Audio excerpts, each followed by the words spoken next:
What's happening, y'all? Welcome inside the Fantasy Stock Exchange. Danny and Bush coming at you with a one quarterback rookie mock draft. Yesterday, you guys would have seen us do a 2-round Superflex rookie mock draft using Mel Kiper's most recent 2-round NFL mock draft. That was a mouthful. Today, we're going to be using a 7-round mock draft for a one quarterback, 3-round rookie mock draft using TheAthletic's Dane Brugler's mock draft. So we're going to be doing this. If you guys haven't checked out a video like this already, we're going to be doing a rookie mock draft as if these picks actually happen the way that Dane Brugler actually has them set out. So if you enjoy this video at any point, like, comment, subscribe. You know the drill. Danny, how you doing? Doing well. And yeah, I just want to quickly preface that we are putting ourselves through a blender here.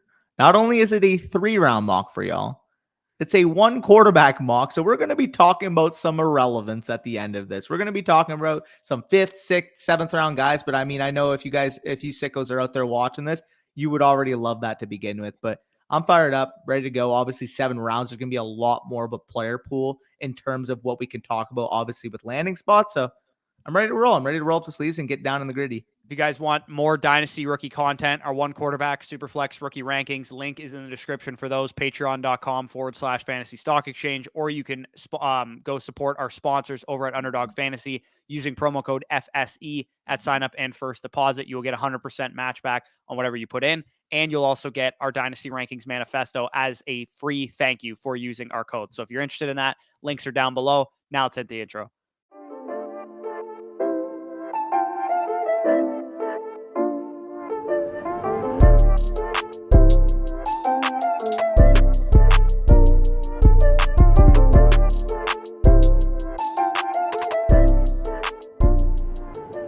Okay, so if you skip the intro, like I said, this is a 1 quarterback rookie mock draft using Dane Brugler's 7-round mock draft from TheAthletic. So, Danny, you have the first pick. Breece Hall in a 1 quarterback league is the consensus 101. Is he going to stay the 101 for your year? Yeah, I mean, it's a no-brainer here. Obviously, if there was a super flex, it would be a lot more debated, obviously, with Breece Hall landing in the 2nd round with the Falcons, Malik Willis landing at 8th overall with the Falcons. However, in the 1 quarterback format, locked and loaded, you got your top 45 draft capital, you got your spot with a ton of opportunity. Breece Hall has the profile to command that type of workload at the next level. So I'm just not going to overthink it. I'm going to take the potential bell cow running back with the adequate draft capital that would indicate that he's ready to take on that type of role with Atlanta. Yeah, and if you guys are listening on the podcast right now, which is the link is down below, I'd suggest you go over to YouTube so you can see what the picks were and you can see who everybody went to in the mock draft, because it's pretty hard for us to kind of just run down the mock and say where everybody went. But 102, I'm on the board here.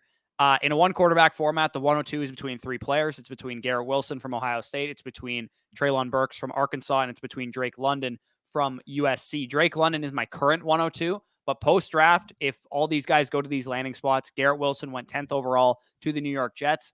Treylon Burks went 25th overall to the Buffalo Bills, and Drake London went 18th overall to the Philadelphia Eagles. Now, obviously, Philadelphia, as we talked about in last video with Chris Olave going there, not the most ideal landing spot from a volume perspective, from a target share perspective with Devontae Smith there also taking targets, and Dallas Goedert there taking targets. But I believe Drake London would become the number 1 there if he was drafted there. Either way, I am going to go with the landing spot in a prospect that I have ranked similarly with Treylon Burks at the 102 here.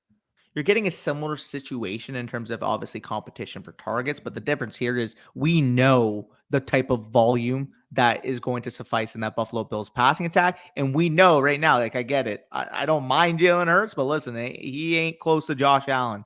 You're talking about offensive insulation to the highest degree when you're talking about Treylon Burks with the Bills. I mean, we know this offense is going to put up points. We know that Treylon Burks is an elite athlete, elite with the ball in his hands. And I just trust Josh Allen to be able to run this offense and get this guy the adequate volume to be able to be a fantasy monster. So he would also be my 2nd overall pick behind Breece Hall. And I think he smashed out of the park there with Burks, obviously, as a Buffalo Bill, 25th overall pick.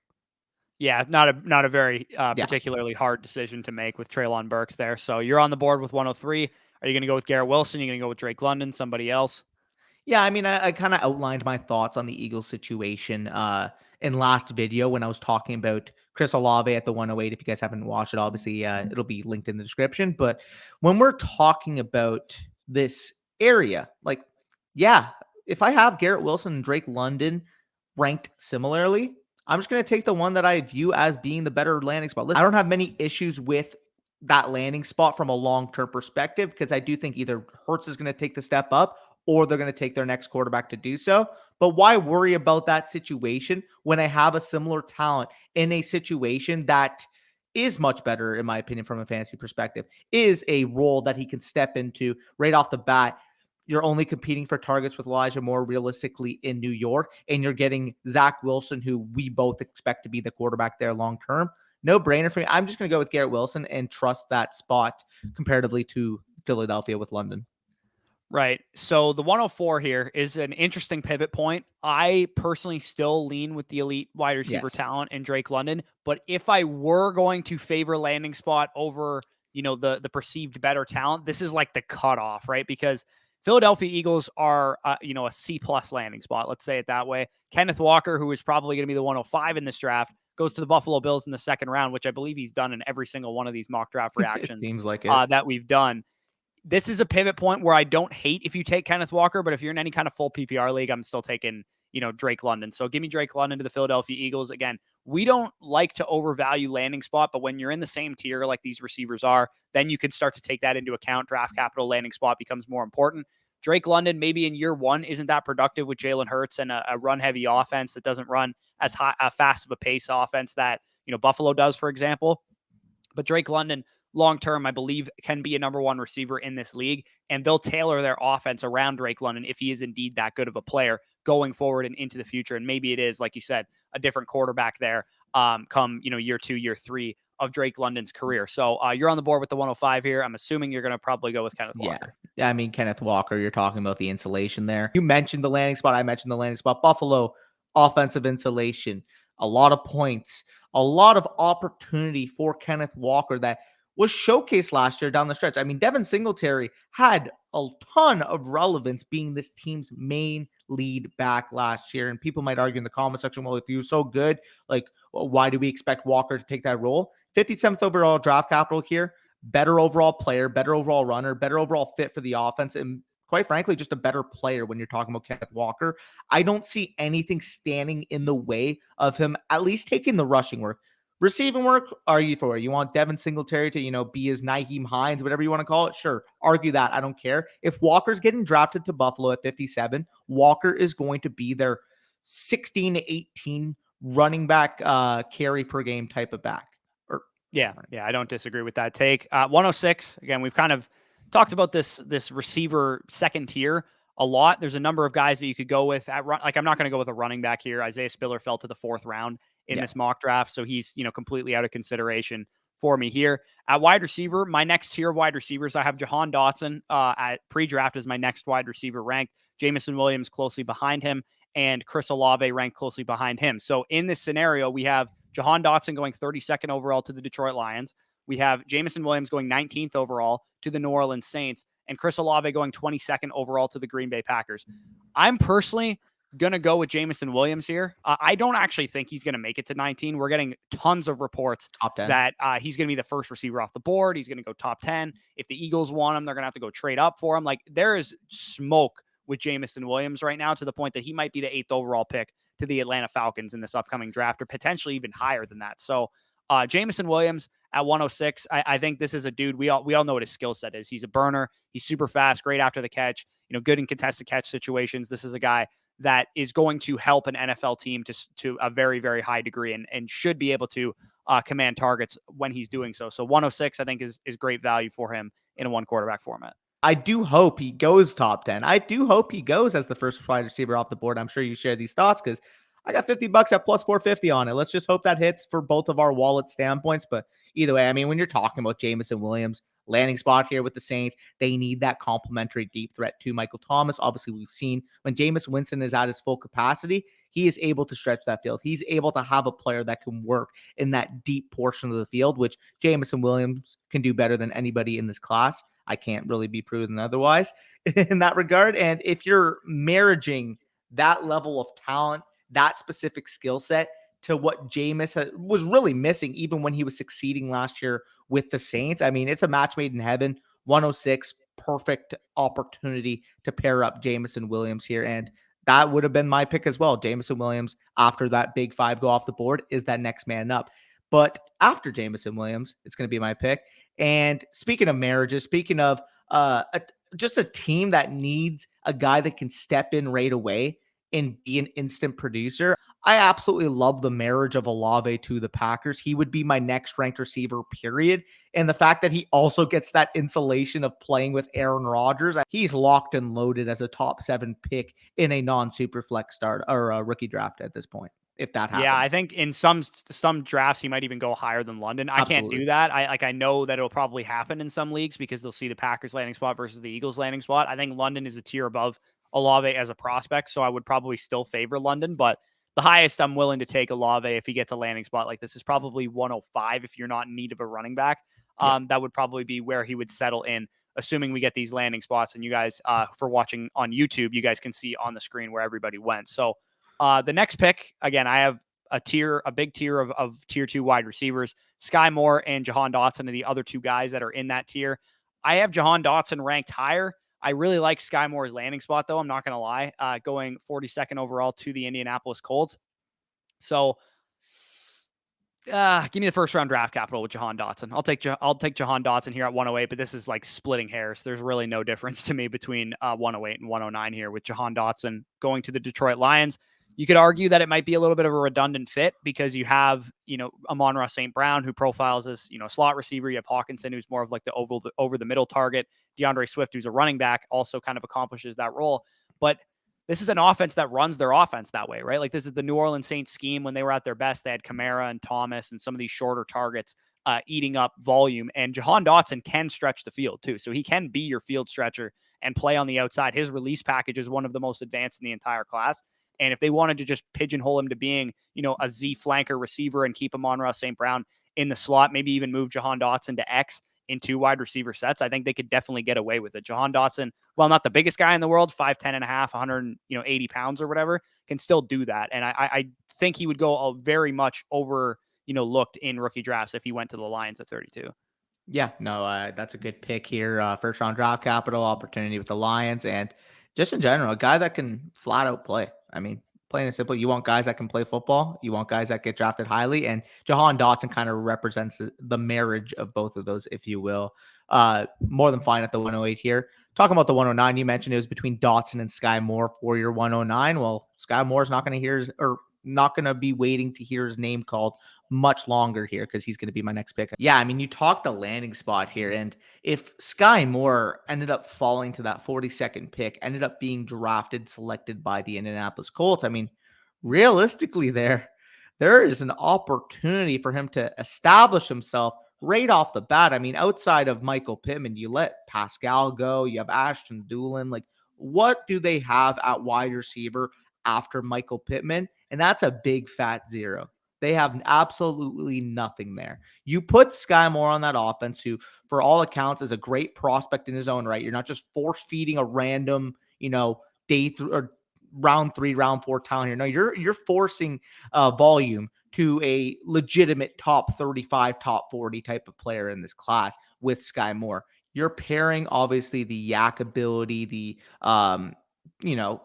guy that can run your slot next to a big body target hog next to Michael Pittman, in an offense that should be more reliable, should be less volatile with Matt Ryan running it as opposed to what we saw with Wentz last year. I think Sky Moore's got the potential to be a wide receiver 2-3 type even as soon as his rookie year.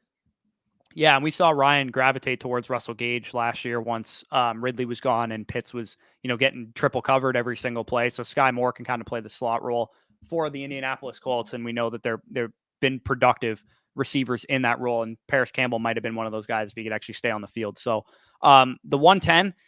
I mean, is it too early for a quarterback here? I don't think I would pick Malik Willis at this point in time. But if you were, in desperate need of a quarterback at the 110 in a 1 quarterback format, or you have maybe Aaron Rodgers is your only good quarterback and you need some youth at that position, some upside at that position, I think I'm comfortable taking Malik Willis after this tier of wide receivers is off the board. But I'm actually going to go and take George Pickens here. He went 37th overall to the Houston Texans, a guy that I think Again, we know that I'm not necessarily the highest on George Pickens, but, top 40 draft capital for a receiver that, is a 50-50 coin flip is how I would kind of describe George Pickens. He goes to an offense that is, I would say, ascending. At the very least, you're going to play with Davis Mills this year, potentially a superstar rookie quarterback in 2023. And Brandon Cooks is there to take and shoulder some of the load early on in your career while you're developing. So George Pickens could play like an ancillary deep threat role to begin his Texans career and maybe develop year 2, year 3 into their number one wide receiver. Yeah, no, I think that's a good pick. I mean, Pickens, you land there with the Texans 37th overall draft capital, meaning that teams aren't necessarily worried about, the overall completeness to his game or the injury that he was dealing with last year. So if you're getting that 37th overall draft capital, I do think that Pickens should be a top 10 skill position player to be off the board. So yeah, I think that's a good pick. 110. Speaking of 111, you kind of alluded to Malik Willis. I mean, at this point, if I'm staring down the barrel and my next best skill position player is Christian Watson, just give me the top 10 selected quarterback with legitimate Konami code league breaking type of ability from a fantasy standpoint. If you're talking about a bog standard 4-point passing touchdown league, like, listen, this guy's got legitimate 60 plus rush yard per game type of potential at the next level. Combine that with a huge arm. Yeah. Does he need some work mechanically? Does he need some refinement? In terms of his actual progression game, absolutely. He is not a complete prospect here, but I would rather swing for the fences on a Malik Willis who can legitimately change my lineup if he hits, as opposed to Christian Watson. I mean, we're not fans of Christian Watson. Lands in this situation. I mean, realistically, do we really trust that Bears team and offense in general to really support Watson to be a fantasy game breaker? I don't see that type of scenario. So as a result, just give me the guy who has that in his range of outcomes with Malik Willis. Yeah, I don't disagree with that take at all. Christian Watson will be my pick here, though, at Yep. 112. As much as the Bears landing spot isn't the worst, it isn't like the best in the world, you get some size in that receiving core. Darnell Mooney could be maybe a one in this league, maybe a 120 target one, but you probably need a running mate for him at the very least who can command 110, 120 targets, which Watson could do if he hits. And again, much like Pickens, he is really like a 50-50 coin flip. He's either going to be great at the next level and be, the next Chase Claypool or something like that, or he's going to flame out and be the next, Dorial Green Beckham or something. Like he's just not, he's not a guy that I'm feel comfortable betting on at anything further than like a 1-2 turn pick in a one quarterback league and probably early second round pick, mid second round pick in a super flex format. So I'm off the board at the 112. We'll try and speed this up for the second and third round. You're on the board with 201. Yeah, and I'm just gonna rush up the card right now. He was a little bit more buried because he was a late third round pick, and I'm sure maybe if you noticed it, you would have picked him too. But I mean, David Bell landing with the Packers third round, that's all we need. I mean, would it be nice if he was a top 50 pick, if he was one of the highest second round type of picks that a T Higgins, Michael Pittman, Elijah Moore have been in the past? Absolutely, we'd prefer that. But at the end of the day, here he did land on day 2. He avoided that crux of being a fourth round or later wide receiver. And to boot, you land him with Aaron Rodgers, with what should end up being one of the better offenses in the league. Yes, you lose Devontae Adams, but I mean, realistically, even with Olave, David Bell, I mean, they signed Watkins today, so we'll see what happens there. A solid offensive line when they're healthy. And of course, Aaron freaking Rodgers throwing the rock. He is going to be able to earn a role right off the bat. And I can see him end up developing into that big dominant slot that can absorb targets. And we've seen from the past, if Aaron Rodgers can trust you right off the bat, he has no problem with force feeding targets to his reliable playmaker. I think, to my point, in our matchmaker video where I talked about Jahan Dotson being a great fit for the Packers, I think Olave and Bell are also the type of receiver that Aaron Rodgers would like. They're both reliable. They're both, they have great hands. They're going to get open very consistently. I like the fit. If they double up at receiver, I hope they do something like this. I hope they don't go for, Christian Watson and Jalen Tolbert, guys that are a little bit more volatile and, we don't know what we're getting from them. I hope they take proven playmakers like these dudes if they go 2 wide receivers. So at 2-2, a number of directions I could go here. I could go with a quarterback. Kenny Pickett got top 6 draft capital, which is pretty undeniable. And my other, the second round quarterbacks and Desmond Ridder also getting great draft capital. I think I am going to go with Desmond Ridder here at 2-2. He went 20th overall to the Pittsburgh Steelers. Again, similar to what I said with Jameson Williams, we're getting a lot more smoke that Desmond Ridder is going to go high in the NFL draft. I think he's probably going to go in the first round at minimum. I don't know if 20 overall to the Steelers means that they're targeting him specifically. But if Malik Willis and Kenny Pickett are indeed going to go in the top 10, I'm sure the Steelers are still going to want to address the quarterback position. And Desmond Ridder feels like the guy that they would go to, even though I think Sam Howell would be a perfect fit for their offense. I think Desmond Ridder would be the guy that they would gravitate towards too. So a guy that can run, who's a great athlete. In a one quarterback format, again, if you were to have a quarterback core on a hypothetical dynasty roster that had Aaron Rodgers and then like some replacement level guys, and you want to get some youth, get some upside, get some rushing ability into your quarterback core, a pick like Desmond Ridder in the early second of a one quarterback league makes some sense. Yeah, I just quickly want to reference in terms of if you guys are doing your super flex big boards right now. I'm not sure, but if you're in your underdog drafts right now and your super flex big boards, Desmond Ridder is going extremely late. I mean, I'm sure you could pull up the ADP there, but this is a guy that you can get at the tail end of your drafts because I guess the fantasy community doesn't really realize that this guy is getting buzz, legitimate first round buzz. This guy's got legitimate legs. I mean, we're talking about a mid 4.4 type of runner. I actually believe 4.49 is what he ran. 4.49 was the official time. So we got the athleticism there. And if he's in a situation like Pittsburgh, I mean, we talk about insulation. I mean, when you have Deontay Johnson, Chase Claypool, Najee Harris, like this is going to be a team that can't support a young quarterback. Obviously, the main concern here would be the offensive line, but the Steelers have shown me that they're a franchise that I can trust in rebuilding a problem area. They knew that they had to be able to run the ball more effectively last year. What did they do? They ended up getting Najee Harris. I mean, they are a team that is able to figure out their needs and being able to spot them accordingly, which they've done for the last 30 years. So if he landed on the Steelers, I would be more than comfortable. And I would take him over Kenny Pickett, period. Yep, that's fair. So you're on the board here, 2-3. Yep. And I mean, although I just kind of shat on Kenny Pickett, I mean, realistically here, the skill position talent just isn't really where we want it to be at. I mean, we saw guys, like Jalen Tolbert go in the second round, but just give me the high selected quarterback over, the fringe MVS type of wide receiver at 62nd overall. I'll take Kenny Pickett. We're not big fans of Kenny Pickett, but you can't deny the draft capital. You can't deny the starting opportunity. And if he has 4 or 5 years to showcase himself as a starting quarterback, which the draft capital would indicate, it's worth the pick. Yeah, I wouldn't have picked Kenny Pickett there. I'd let somebody else in my league pick him. I'll give me Trey McBride here, tight end for the Buccaneers, going there at the 60th pick, according to Dane Brugler. I don't think they're gonna draft Trey McBride, but they have met with him a lot. I know that for a fact, and they might look to address the tight end position. We know this tight end class is rich in talent from like the 3rd to 4th round area. Trey McBride seems like one of the only consensus guys getting second round buzz. But if Gronk isn't back, and they'll probably know that before they end up drafting.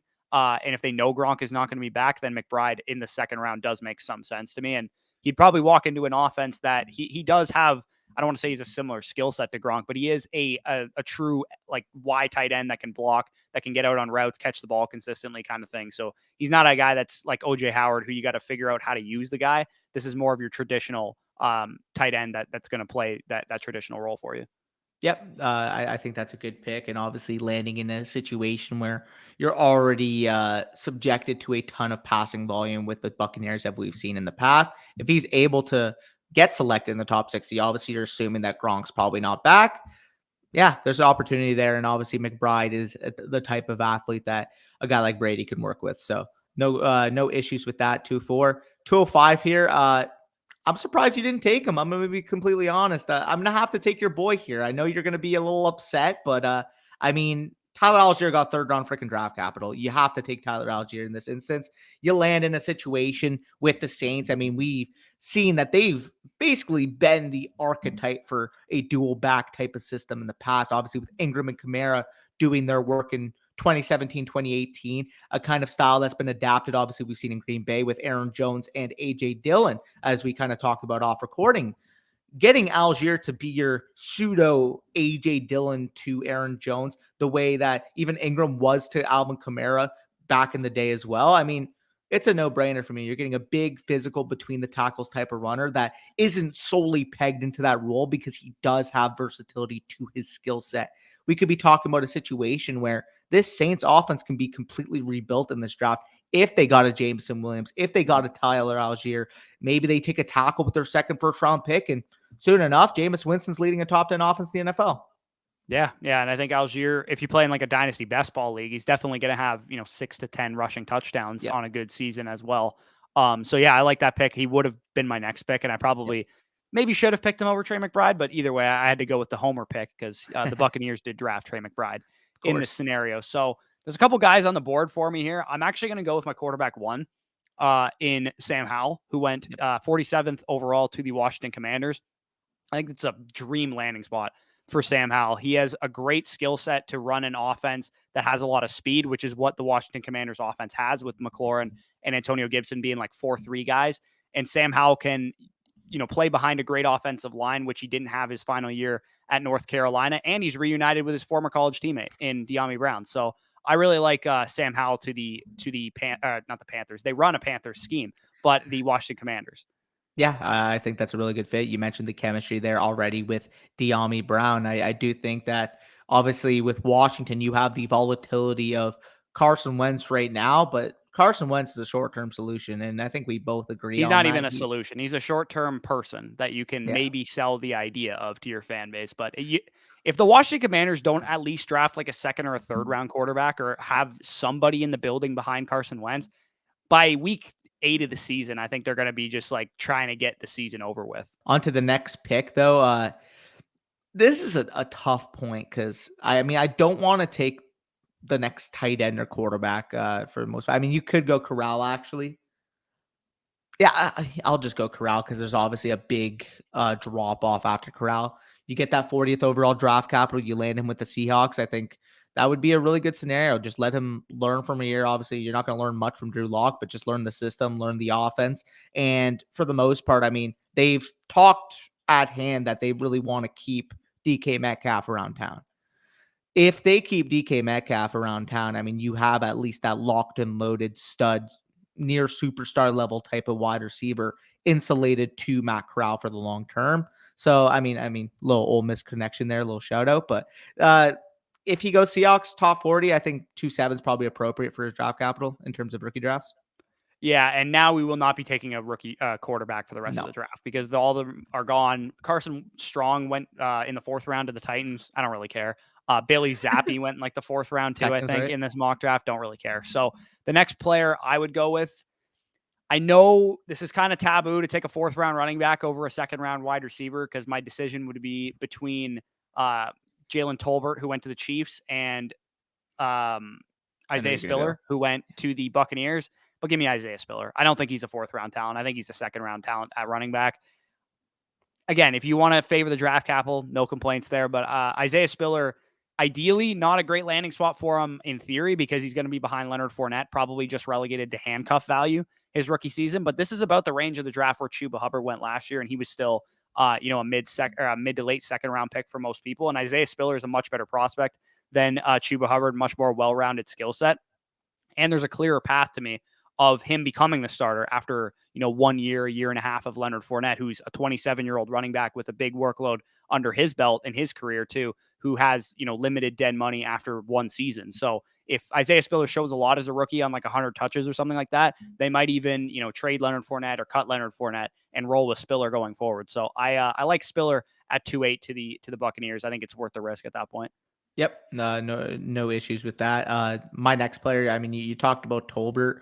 I don't like overvaluing landing spots, but when we're getting to the icky portion of the draft, when we're comparing them to, other than a couple Wandale guys left, Robinsons and Alec Pierces and stuff yeah, like that. yeah, at that point, just give me the Chiefs, give me 2nd round draft capital. Even if you don't like the player, there's going to be somebody in your league that likes him because they look at that Chiefs landing spot, because they look at the offseason movement and will want him at least, even if he doesn't produce right away, which, I mean, there's players in every single league that will value a landing spot over actual production, which makes no sense. But I mean, either way, am I going to completely knock the guy? No, he is at least good at what he does. I mean, he's good at stretching the field. He's good at coming up with contested catches, but he's an older prospect and he's going to be 24 by the time the season starts.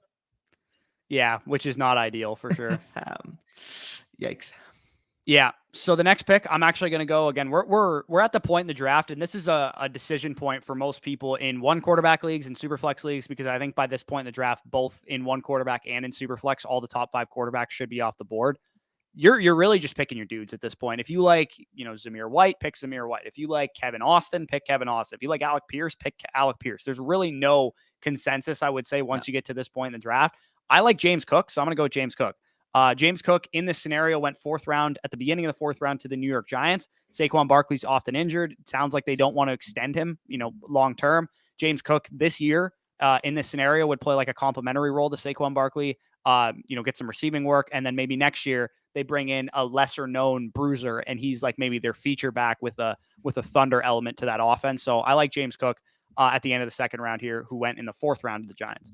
You know what's funny? You mentioned that again. I'm not going to go too off topic here, but if you were to just like get like 2 mid-round type of running backs, or I mean early to mid-round, because obviously Algier's got a higher grade. But if you were to take like just 2 running backs in the class, that if you could take just both of them and make a committee backfield, like imagine just getting Tyler Algier and James Cook and just putting them in the same backfield. That would make a lot of sense. If the Texans took one of them in the 3rd round and one of them in the 4th round, it would make some sense. If they got Algier in the 3rd round, James Cook in the 4th round, and just paired those 2 guys, because they could use 2 running backs. Like they have nobody of note on their roster, so that would be probably fine if somebody wanted to do that. For sure, a little off topic, but just something I thought of on the fly that I'm sure people would enjoy listening to. But either way, next pick, I'm going to take John Mechie. Not the most ideal landing spot, to say the least. You're talking about 3rd round to the New York Giants here. But I mean, realistically, he got the desired 3rd round draft capital. He is still a good complementary type of player. I mean, if we're talking about that receiving core, I mean, realistically, after Kadarius Toney, long term, like, can you really trust Kenny Golladay long term? Can you really trust Sterling Shepard, who's about to be 30 years old, coming off a season-ending injury long term? Like, no. Like, there is opportunity long term for Mechie to develop and cut out a nice complementary wide receiver 2-3 Emmanuel Sanders-esque type of role at the next level. Yeah, that makes some sense to me. I think Yep. no qualms with that pick. I got the next one on the board here. This is just kind of like a fun pick. Give me Wan'Dale Robinson to the Chargers. I like it. Wan'Dale Robinson went 79th overall, 3rd round draft capital for him in this mock draft. I don't think he's going to go in the 3rd round personally, but if he does, and he goes to an offense that passes as much as the Chargers do with a quarterback as good as Justin Herbert, he's definitely going to have some weeks.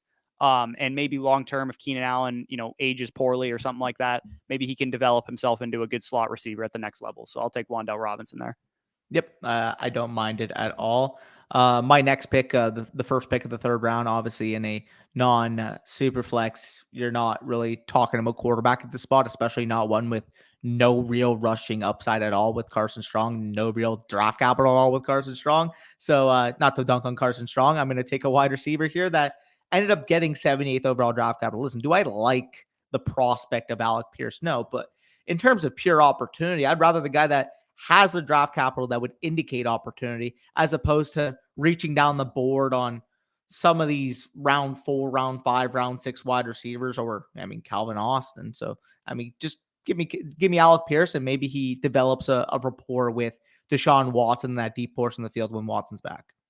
Yeah. Similarly, give me Khalil Shakir to the Falcons at 82. He went in the 3rd round, which I think is possible. He's got a bit of a cult following. I know a lot of you guys have talked about him in the comments section. If he goes to the Falcons in this scenario drafted no wide receivers. They drafted Malik Willis at 8 in this mock draft and Breece Hall at 43. So they didn't draft any wide receivers. He'd have, I'm not going to say he's the number 1 wide receiver for that team, but he'd have the most, the highest path to opportunity probably of any receiver that got drafted in this mock draft. So I'll take Khalil Shakir there with 3rd round draft capital to the Falcons. Obviously, opportunity there. Got a little bit of a cult following. If he gets day 2 draft capital, all is possible. Same with the Alec Pierce type of take for me. Either way, though, 303. This is a little bit of homer base, but I do think the athletic profile, the size of this guy, and obviously the paired draft capital here at 88th overall would indicate this as being a properly valued pick. And that's going to be Jelani Woods in this mock, particularly 88th overall capital to the Dallas Cowboys. And it's pretty simple to me. I mean, we saw Dalton Schultz was a mid-round pick a couple years ago without even remotely a similar athletic profile that Jelani Woods represents. And he ended up being an absolute target hog last year. Dalton Schultz is on a franchise tag and is realistically probably not going to be re-signing with Dallas given their recent offensive moves. If you want a natural transition from, the sure-handed, good route running type of Dalton Schultz to ultimately what Jelani Woods represents as a pure athletic playmaker at the position, I think it would be a perfect transition for this offense. We need playmakers. So we need guys that can work down the field and have the elite athleticism to be able to do so. And Jelani Woods is very, very interesting in that regard. You're talking about a 6'7", 265-pound player with legit 4.6 speed here. Yeah, I don't disagree. I think that's a good pick there. Calvin Austin is going to be our next pick here. Yep. At pick 90 overall to the Titans. Again, another offense that, similar to what I said with Wan'Dale Robinson, it's an offense that I believe, the quarterback's good. You got A.J. Brown in town, who's obviously going to command targets. Robert Woods is there, but not much else on the depth chart after those guys. So Calvin Austin, if he can work his way into like a full-time slot receiver role, might have some good weeks if you're in, a best ball league, or if you want some, flex production or something like that. Again, at this point in the draft, we're just looking for guys with decent opportunity who we kind of think are good players. So Calvin Austin at 3-4 makes some sense there. My next pick here at the 3-5, there's only one top 100 pick left available, but I don't know. I'm not a big Dulcich guy. I'm going to take Dameon Pierce, running back from the Eagles here, 5th round draft capital. And although he doesn't have the most complete 3-down skill set, there's going to be clear opportunity there working with the Eagles. And this is that physical between the tackles runner that would really, really complement with what they got in Kenneth Gainwell. You obviously have Kenneth Gainwell kind of running your 3rd down, your receiving type of role. And Dameon Pierce can ultimately be what they had Jordan Howard playing a couple years ago. I mean, Jordan Howard saw fantasy relevance on this team just a couple years ago, playing the role that we would envision for Dameon Pierce, being that between the tackles runner, being that goal line merchant. I can see Dameon Pierce making his name in the NFL just simply working off of what we saw Jordan Howard did a couple years ago. Yeah, and at this point in the draft, when you're looking at running backs, they're not going to have 3-down opportunities Absolutely not. ahead of them. They're getting day 3 draft capital. They're probably behind established starters. You're looking for what's their path to relevance. Is it injury? In that case, they're a pretty decent handcuff and a decent depth piece. But in Dameon Pierce's case, he's going to be in an ambiguous backfield with a guy in Miles Sanders who doesn't seem like the coaching staff is all that high on. So Dameon Pierce, midway through his rookie season, would it shock us if this scenario played out and Dameon Pierce was carrying the ball 15 to 20 times a game because Miles Sanders is hurt again? And even when he was on the field, they weren't, liking what they were getting from him. I think Dameon Pierce is a decent opportunity / talent and fit in the offense type of swing there. I'll take Greg Dulcich with the next pick here just because he got top 75 draft capital at the tight end position. I don't think it's a smart pick by the Broncos if they made this pick because you have Albert O, and I mean, your offense wasn't very tight end centric to begin with anyway. So I don't understand this pick, but I'll take the top 75 draft capital at the tight end position. Yeah, I don't mind that at all. My next pick, I'm going to take Kevin Austin here. I mean, 4th round draft capital. Juju's obviously gone with the Steelers. Plug him in, see if he can earn a role. I'm not a huge fan, huge follower of Kevin Austin, but landing him in here, I mean, you're at least going to have opportunity there with the role of Juju being gone in the team. So plug him in. Hopefully you can earn some volume. And we're at the point in the draft that we're just kind of looking for potential opportunity. Like, none of these guys are really standing out from a pure tier above talent level standpoint. None of them are standing out from a pure tier above draft capital standpoint. So just find situations with relatively talented players in opportunities to at least earn playing time and earn targets in the case of Kevin Austin.